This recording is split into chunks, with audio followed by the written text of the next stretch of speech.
இது எங்கள் ஃப்ரெண்டோட ஃபேன் தான். இதில் மதகு போட புகஞ்சிக்கிச்சு.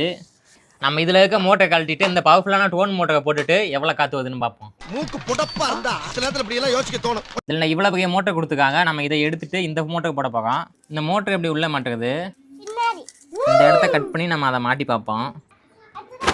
இதை உள்ளே கட் பண்ணி இதை மாட்டலாம்னு நினச்சோம், ஆனால் அது சரிப்பட்டு வாங்கல.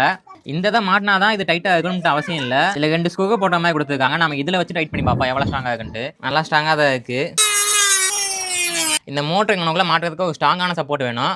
அதனால் நம்மளே இந்த பிசிபி போட வச்சு ரெடி பண்ண போகிறோம். இதில் இருக்க ஓட்டையே நம்ம எக்ஸாக்டாக இதில் போகிறது ரொம்பவே கஷ்டம். அதுக்கு என்ன பண்ண போகிறோம்னா, டேப் எடுத்துகிட்டு நம்ம மேலே ஒட்டிட்டோம்னா அதில் அச்சு நல்லாவே தெரியுது. இதில் நம்ம ஓட்டையை போட்டு அப்படியே அலையக்கா தூக்கி அது கரெக்டாக சென்டரில் வச்சுக்கணும். இந்த மோட்டரை ஃபிட் பண்ணுறதுக்கு ஏற்ற மாதிரி இதை ரவுண்டாக கட் பண்ணியாச்சு. இதை இதில் மாட்டணும், அப்புறம் மொத்தமாக தூக்கி இதில் மாட்டணும்.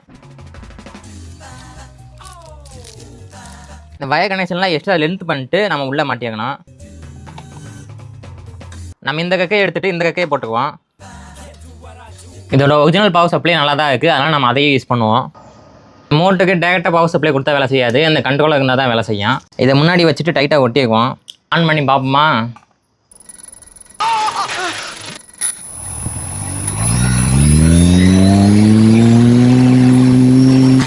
என்ன ஸ்பீடு!